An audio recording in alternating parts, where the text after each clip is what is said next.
대통령 집무실 이전을 위한 예비비 안건이 곧 임시 국무회의에서 처리될 예정입니다.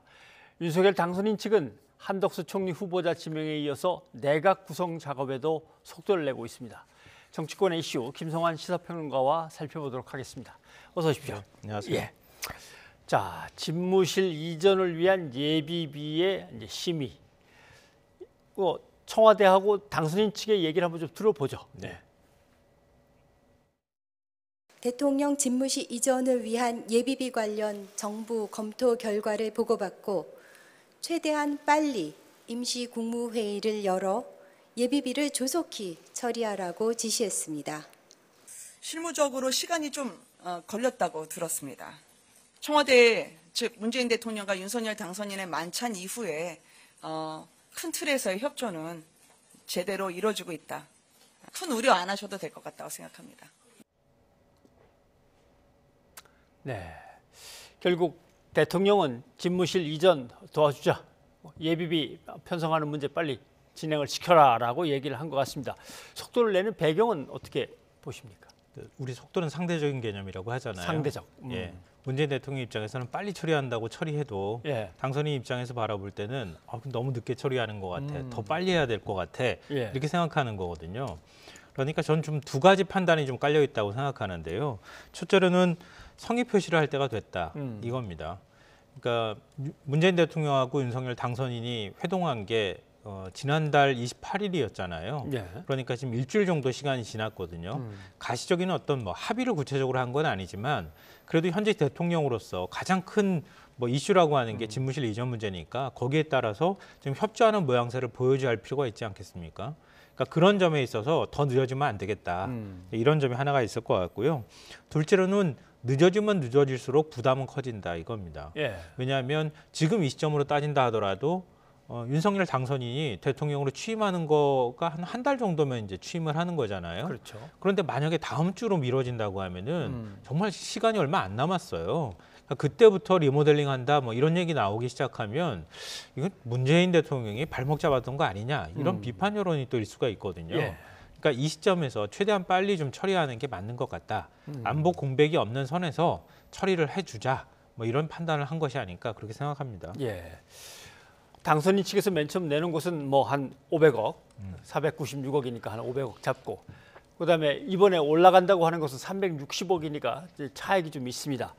근데 아까 장제원 비서실장 얘기를 들어보면은 일단 그렇게 하고 나머지 것들은 또 되는 대로 다 해주시기로 했습니다라는 투로 얘기를 하는데 어떻게 추진이 된다는 걸까요? 저도 잘 그림이 안 그려져요. 솔직히 말씀드리면은. 왜냐하면은 이게 도미노처럼 움직여야 되는 거잖아요. 그렇죠. 대통령 집무실이 국방부 청사로 들어오면 국방부 직원들이 합참으로 옮겨줘야 공간이 남고 그 공간 남는 곳에다가 리모델링을 해야 되는 상황이잖아요. 경호처 직원들도 들어와야 돼요. 그럼 그 공간을 비워줘야 될 거 아닙니까? 그 공간을 비워주니까 합참으로 이전하는 건데 지금 한 500억 가까이 되는 것 중에서 360억을 먼저 처리한다는 걸 보니까 예산 내역으로 보면은 국방부가 합참으로 가는 그 예산 한 118억 정도가 지금 빠져 있는 것 같아요. 나머지 이제 청사 리모델링 비용이라든가 아니면 경호처 이전 비용, 한남동 공간 또 리모델링 비용 이거는 지금 반영이 됐다 이렇게 얘기를 하고 있는데 이렇게 서로 간에 밀고 나가면서 뭔가 이전이 이루어져야 되는데 어느 부분에서 막히면 이게 안 된다는 얘기거든요. 그럼 국방부 직원들은 복도에 나가가지고 근무를 해야 되는 건가? 그런 면에서 조금 좀 이해가 안 된다. 그러니까 우리가 알지 못하는 뭔가의 비용이나 항목들이 그 안에 다 들어가 있는지는 잘 모르겠으나 글쎄요. 어떻게 그림을 그릴지는 구체적인 어떤 그 계획이 나와줘야 알 것 같다 이렇게 생각이 드는데요. 그러니까 지금 일단 먼저 급한 대로 예비비 항목 가운데 360억을 처리해주면 그러면 예산 운영에 탄력성이 생기잖아요. 그 안에서 일단 뭔가 시작할 수 있는 것들을 시작하고 또 지금 한반도 정세가 좀 심상치가 않은 상황 아닙니까? 김여정 부부장이 좀 두 번째 담화를 또 낸 상황이기도 하고요. 통일부도 입장을 밝힌 걸 보니까 태양절 문제라든가 정권 2학기에 북한이 어떤 태도를 보일지 현재로서는 가늠하기는 어렵다. 상황을 좀 예의주시하고 엄중하게 지켜보고 있다 이렇게 얘기를 하고 있거든요. 그러니까 일단은 먼저 움직일 수 있는 여지를 줘서 당선인 쪽에서 계획에 따라서 뭔가 공사를 시작하든 할 수 있는 방법이 있으면 하고 그리고 안보 공백 문제를 얘기하고 있으니까 최소한 태양절 지나고 한미 군사연습 지나는 상황을 보면서 북측이 어떻게 대응하는가를 지켜보면서 나머지 예비비를 처리해주는 이런 방식이 될 테니까 그래도 한 4월 말쯤은 돼야 나머지 예비비가 다 처리되는 모양을 우리가 보지 않을까. 왜냐하면 벌써 5월 달로 들어가면 아니 뭐 취임 이후에 처리하면 될 걸 뭘 또 하느냐 이런 얘기 나올 수 있잖아요. 예. 그러니까 그 정도의 어떤 상황을 지켜보고 난 다음에 나머지 비용을 처리하지 않을까 이런 그러니까 생각합니다. 순리대로 하자면 이 부서는 절로 가고 이 부서는 일로 가고 이 부서는 다시 일로 들어가고를 다 얘기해 놓고 필요한 경비를 갖다 한번 산출해 보란 다음에 다 받은 다음에 그걸 또 축조 심의를 해서 돈을 먼저 다 배정해 줘야 그쪽 각 사무실마다 자기네 이전에 필요한 걸 뭘 맡기거나 조사하거나 그러는 건데 이걸 그냥 빨리 뭐 천막 치기 전에 빨리 끝내주시오라고 해서 밀고 나가니까 그러니까 사실, 거기서부터 사실은 문제가 생긴 거죠. 어렵습니다. 그러니까 천막을 치더라도 청와대는 안 들어가겠다고 하니까. 문재인 대통령도 그 계획은 말이 안 됩니다. 이렇게 얘기는 못하고 안보 공백은 좀 없어야 되는데 그 부분만이라도 뭐 그렇게 처리하려니까 어렵긴 좀 어렵네요. 아니, 당선인의 의지를 현직 대통령이 어떻게 꺾겠습니까? 새로운 대통령이 될 사람인데 그 대통령이 될 사람의 당선인의 의지에 따라 움직이는 거를 문재인 대통령이 말린다고 되는 건 아니니까요. 그렇죠. 예. 그리고 현실적인 문제는 인정하고 난 다음에 그 다음에 준비를 하더라도 뭐 알겠습니다. 협조를 하더라도 해야 되겠죠. 자, 사실은 집무실 이전하는 것만큼 이제 어려운 문제가 총리를 비롯해서 내각을 구성해서 그게 다 인사청문회를 무사히 통과하는 문제인데 우선 총리 후보자 그렇게 오랫동안 공직 생활을 했기 때문에 그리고 총리도 이미 거쳤기 때문에 별 문제는 없겠지라고 했는데 론스타 관련해서 의혹이 일단 다시 제기되고 기자들은 만나기만 하면 이 얘기부터 묻습니다. 오늘 아침 출근길에서 입장을 밝히는 그 장면 한번 좀 보죠. 네. 예. 그거는 우리 기자님의 생각이고 이 문제는 우리는 확실해요. 지금 모든 거를 팩트 체크를 해가지고 우리가 국회 청문을 위해서 그 검증을 위해서 제출합니다. 그럼 일단 제출이 되면 그 팩트를 기초로 해가지고 우리 언론도 보시고 국회의원도 보시고 다 봐가지고 거기서 이제 질문을 하고 답변을 하고 토론을 해가지고 이제 모두가 판단을 하는 거니까. 자, 론스타라고 하는 기업이 사실 국민한테는 감정이 안 좋습니다. 그죠? 예, 인식이 나쁘죠. 왜냐하면은 먹튀 논란도 있었고, 뭐 그다음에 외환은행을 헐값에 인수한 문제도 있었고, 근데 그걸 이제 뒤에서 도와줬다, 지원했다고 하는 게 이제 김앤장 로펌인데 거기에 고문으로 계셨다. 그리고 고액의 급여를 받았다는데 고액은 상대적이라 서로 또 입장이 다른 것 같습니다만. 네, 맞습니다. 아, 글쎄요. 고문이라고 할 때 로펌에서 고문이면은 로펌이 맡는 모든 사건에 관여하지는 않을 것이고 김앤장의 이 외환은행 론스타 사건에 과연 뭘 맡았을까? 증명이 될까요? 그렇죠. 뭐 쉽지는 않을 거라고 생각해요. 예. 그걸 어떻게 역할을 맡겼다 이렇게 누가 얘기를 해줄 수 있겠습니까? 아니 저는 그냥 자문에 응했을 뿐입니다. 뭐 고문으로서 뭔가 물어보면 얘기했을 뿐입니다. 뭐 이렇게 얘기를 할 가능성이 있기 때문에 결국은 이제 핵심은 두 가지로 좁혀질 수밖에 없을 것 같아요. 예. 첫째로는 국민 정서에 얼마나 부합하는가 이 문제일 것 같아요. 그러니까 2002년도에 2007년 그 인사청문회 때 그때 국무총리 인사청문회가 또 있었잖아요. 예. 그때 2002년에 한 8개월 정도 했을 때 그때 1억 5천만 원 지금 고문료를 받았다고 해가지고 당시에도 문제가 됐거든요. 그런데 2017년에 다시 또 고문이 됩니다. 그리고 난 다음에 연봉으로 따지면 한 3억, 5억씩 계속 한 4년 정도씩 받아왔다는 거예요. 예. 그러니까 이 정도 금액을 결코 작다고 할 수 있겠느냐 이런 거예요. 그러니까 오늘 당장 한 언론이 이렇게 기사를 쓴 거예요. 최저임금 인상에 반대하면서 자신은 고문료라고 해가지고 특별히 한 거 없다고 얘기를 하고 있는데 어떻게 1년에 연봉을 5억씩 받느냐 이런 소리가 당장 나오지 않습니까? 그러니까 국민들 시선에서 바라보면 엄청난 거액을 받는 거죠. 그러니까 그런 면에 있어서 국민 정서에 잘 부합하지 않는다. 이 부분이 하나 있을 것 같고요. 둘째, 이게 저는 오히려 더 흥미로웠어요. 예. 그러니까 고문을 했다가 그만두지 않았습니까? 제가 말씀드린 것처럼. 예. 2017년에 그러니까 12월에 다시 김앤장 고문이 됩니다. 그때가 문재인 정부 출범하고 난 다음에 7개월쯤 지난 시점이에요. 예. 왜 문재인 정부 출범했을 때 그때 노무현 정부 마지막 국무총리란 사람이 다시 고문으로 임명이 됐을까 이런 거예요. 그러니까 그럼 과연 뭐 우리가 흔히들 일반적으로 얘기하는 것처럼 로비스트 역할을 하기 위해서 했던 거 아니냐라고 하는 의혹 제기가 가능하다는 거예요. 그런 면에서 당신은 어떤 역할을 했습니까? 라고 물어볼 거라는 거죠. 국회의원들이 물어보면 아니 전 뭐 별 역할을 하지 않았습니다. 이렇게 얘기하면 안 되지 않습니까? 그럼 별 역할 안 하는 사람한테 어떻게 연봉 5억을 줍니까? 이런 반박이 바로 나올 수밖에 없다는 겁니다. 쟁점은 그 두 가지로 크게 되지 않을까 싶고요. 아직 뭐 드러나지는 않았지만 2007년 인사청문회 과정에서 재산 형성 과정에 관한 문제, 부동산 문제가 논란이 되기도 했거든요. 그 다음에 15년이라는 시간이 흘렀는데 그 사이에 재산 변동 하나도 없다고 보기가 어렵단 말이에요. 그러니까 그런 문제들, 지금 드러나지 않았던 문제들도 쟁점이 될 가능성이 있다 이렇게 생각합니다. 로펌의 고문이니까 사실은 뭐 변호사 같으면 법적인 문제들을 검토해 준다든가 이런 게 있지만 그런 분이 아니고 재무 회계 쪽, 재정 쪽에서 뭔가 있었던 분이니까 그쪽 사람하고 좀 점심 먹게 자리 좀 마련해 주시오. 뭐 이런 것들도 사실 고문이 할 역할이긴 할 텐데 말이죠. 그럴 수도 있겠죠. 그런 것들이 청문회에서 툭 불거져 나오면 이걸 딱 비위 사실이다라고 하기도 뭐하고 안 하기도 뭐하고 애매한 것들이 이제 생길 것 같은데 자 이건 청문회를 기다려 봐야겠습니다. 본인도 청문회에 다 자료를 냈으니까 청문회 진행되는 걸 좀 봐달라라고 하는 건데 그런데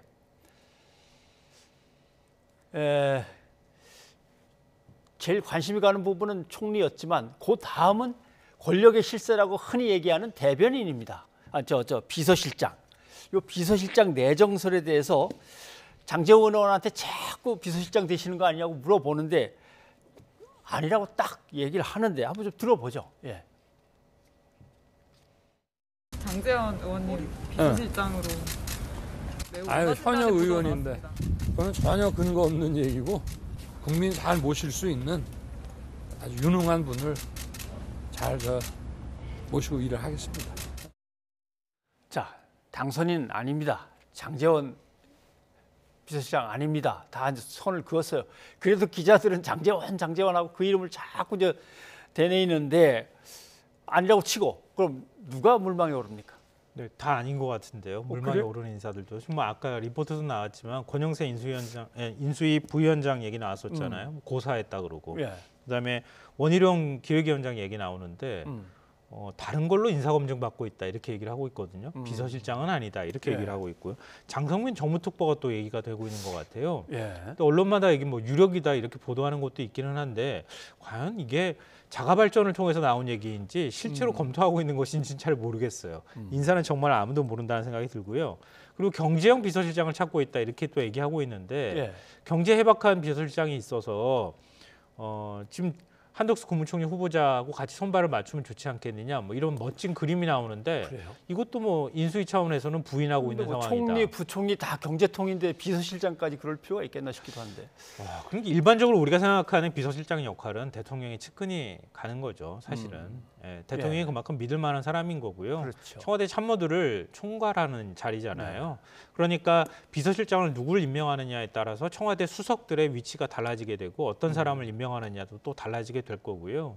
뭐 내각도 역시 달라질 가능성도 있습니다. 그러니까 경제수석이 누가 하느냐에 따라서 그러면은 기획재정부 장관이 누가 되든 뭐 이렇게 이 관계가 어떻게 경제부총리가 누가 되느냐 이런 관계가 만들어지기도 하잖아요. 그러니까 비서실장 역할이 굉장히 중요한데 과연 그 정도로 신임을 받는 사람이 있느냐 이게 문제예요. 근데 이게 윤석열 당선인이니까 아주 독특하게 나타나는 현상인 것 같아요. 왜냐하면 이전에 대통령 비서실장 자리를 이렇게 보면 정권 초기에는 대통령이 야인 시절 때부터 그리고 정치를 시작하고 난 다음부터 최측근에서 같이 함께 해왔던 사람들이 주로 비서실장을 맡아요. 그렇죠.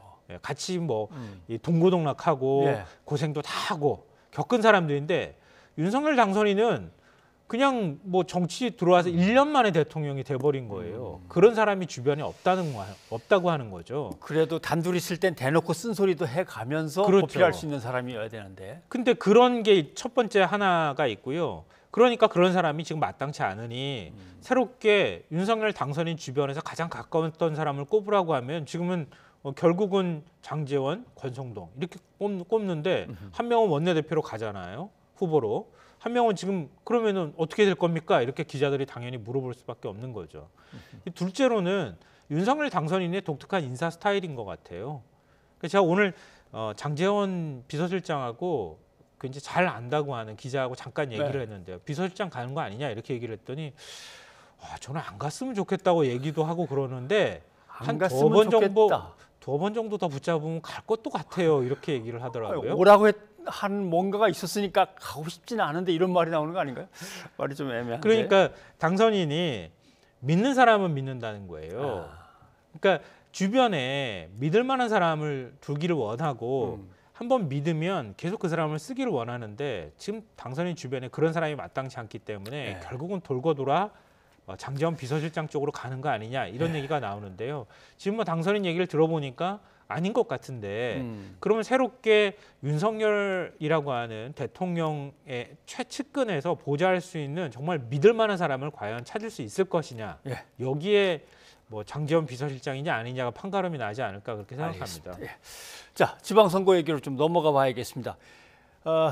김은혜 대변인이 당선인 대변인이 오늘이 마지막입니다. 대변인으로서라고 이제 얘기를 하고 그러면 경기도 지사 후보로 이제 출마를 하는 것이냐 이제 얘기가 나왔습니다. 내용 한번 좀 들어볼까요? 오늘 이 브리핑은 당선인 대변인으로서는 마지막 브리핑입니다. 지방선거 이 출마 여부를 놓고요. 그 차기 정부의 국정과제를 수립하는 그 엄중한 과정에서 제 신상에 대한 언급이 제기되는 것은 바람직하지 않다고 생각합니다. 출마의 최종 결심은 서진 않았지만 가급적 이른 시간 내에 제가 결심을 밝혀드리도록 하겠습니다. 전혀 부담스럽지 않고 윤심이 담겨 있는지 아닌지는 뭐 저는 확인할 방법은 없고요. 윤심이든 아니든 저는 우리 국민의힘 이번에 경기도지사 이 중요한 선거는 그 경선 과정이 정말 치열하고 뜨거웠으면 좋겠습니다. 그런 차원에서 뭐 한 분이라도 더 좀 출마하는 게 좋다고 봅니다. 참 묘한 관계입니다. 당선인이고 그 밑에 대변인일 수도 있지만 한 사람은 행정부 쪽이고 한 사람은 국회의원입니다. 그죠? 그러니까 이래라 저래라 할 수 있는 위치도 사실 또 어떻게 보면 아닐 수도 있고 뭔가 윤석열 당선인의 진짜 복심이 반영이 된 것일까? 두 가지 다 작용하는 것 같아요. 그래요? 제가 볼 때는 윤심도 있는 것 같고요. 왜냐하면 당선인이 지방정부하고 손발을 맞춰야 된다 이런 얘기를 했다는 걸 보니까 윤심이 좀 작용할 만한 여지를 자꾸 만드는 거 아닌가. 그러니까 권성동 원내대표 출마 선언도 역시 마찬가지라고 생각하거든요. 그러니까 당청 관계를 만드는 데 있어서 원내대표가 매우 중요하기 때문에 그래도 권성동 의원이 제가 그러면은 총대 메고 가겠습니다 이렇게 얘기할 수 있는 거 아니에요? 그 김은혜 대변인도 역시 마찬가지입니다. 현역 의원이긴 하지만 결국 뭔가 기류를 잃지 않았을까, 최소한 뭔가 얘기하지 않았을까 이런 생각을 할 수밖에 없고요. 둘째로는 김은혜 대변인은 저도 이렇게 가까이서 보기도 하고 그랬는데요. 굉장히 목표지향적인 스타일이에요. 욕심을 부릴 만하다. 그러니까 이번에 체급을 늘리기 위해서라도 당선 여부하고 상관없이 출마를 좀 할 가능성도 저는 있다고 봐요. 그러니까 그 두 가지가 맞아떨어진 것이 아닐까 이렇게 생각하는데요. 뭐 윤심이라는 측면에서 바라보면 한 번쯤 대통령이 뭔가 힘을 실어주고 싶은 욕심은 생길 거라고 봐요. 그러니까 지금 유승민 전 의원의 경우에는 이심이 작용했다고도 볼 수 있거든요. 그러니까 이준석 대표의 마음이 작용했다고 볼 수 있어요. 제가 보니까. 근데 그게 곧 국민의힘 내부의 의견일 수 있다고 생각하거든요. 그러니까 유승민 의원이 계속 뭔가 역할을 해주길 기대하는 마음, 그리고 경기도지사 선거가 이번 지방선거의 최대 관심 지역이 될 수밖에 없기 때문에 거기서 당선 가능성을 높이기 위해서는 누가 나오면 좋겠는가라고 하는 고민들을 아마 국민의힘 내부에서 했었을 거라고 봐요. 그러니까 그런 결과물이 유승민 전 의원이라고 하면 뭐 이심이 작용했다, 뭐 이렇게 얘기해도 과히 뭐 틀린 건 아닐 것 같거든요. 근데 윤석열 당선인 입장에서 보면 내가 도대체 경기도에서 어느 정도의 영향력을 가지고 있는지 확인해 보고 싶을 것 같아요. 그러니까 만약에 그거 윤심을 가지고 김은혜 의원이 출사표를 던져서 이번 선거에 나가서 진짜 국민의힘 당원이나 아니면 보수진영 내에서 어느 정도 득표하고 뭔가의 기대를 모을 수 있을 것이냐, 이런 것들에 대해서 한 번쯤 보고 싶은 마음도 있을 거고요. 만약에 그렇게 해가지고 보수진영 내부에서 진짜 한 번쯤 윤석열 당선인의 마음이 쏠려 있다고 얘기를 할 테니까 어느 정도 지지율이 나와줄 수도 있을 것 같거든요. 근데 그거는 진짜 모를 것 같아요. 왜냐하면 유승민 전 의원은 보수진영 내부에서 완전한 지지를 받고 있다고 보기는 조금 어려운 측면도 있거든요. 그러니까 아마 김은혜 의원은 한번 해볼 만한 싸움이다 이렇게 생각할 가능성도 있다고 보입니다. 국민의힘 입장에서도 유승민, 김은혜 이렇게 해갖고 경선이 치러지면 그림도 좋고 뭐 확 관심을 모으는 효과도 있을 거고 나쁘진 않은 것 같습니다. 자, 문제는 민주당인데, 자, 경기도지사는 뭔가 뜨거워질 것 같은데 서울시장은 묘하게 민주당 쪽만 힘든 상황입니다. 송영길 전 대표가 나가겠다고 하는데 뭐 김민석 의원을 비롯해서 아니 다 같이 이제는 은퇴하자고 깃발을 갖다가 이쪽으로 들었는데 갑자기 올라가겠다고 깃발 들고 절로 뛰어가면 어떡하느냐 이런 얘기입니다. 이게 또 이재명 전 후보죠. 이재명 전 후보가 얘기하던 정치개혁하고 이게 맞는 얘기냐 이런저런 이제 내홍이 깊어지고 있습니다. 어떻게 정리가 되겠습니까? 그러니까 이상과 현실의 차이인 것 같아요. 네. 이상은 제가 알기로도 이재명 상임 고문도 사람들을 찾으려고 하고 있다는 얘기를 듣기도 했고요.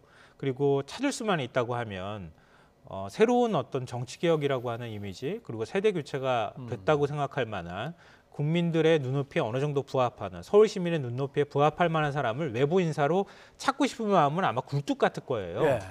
근데 그렇게 찾으려고 하는데 안 나오는 거죠. 잘 안 나오는데 그러면은 외부에서 사람을 찾으려고 하는데 안 나오는데 그러면 당내에서 누굴 내보낼 거냐.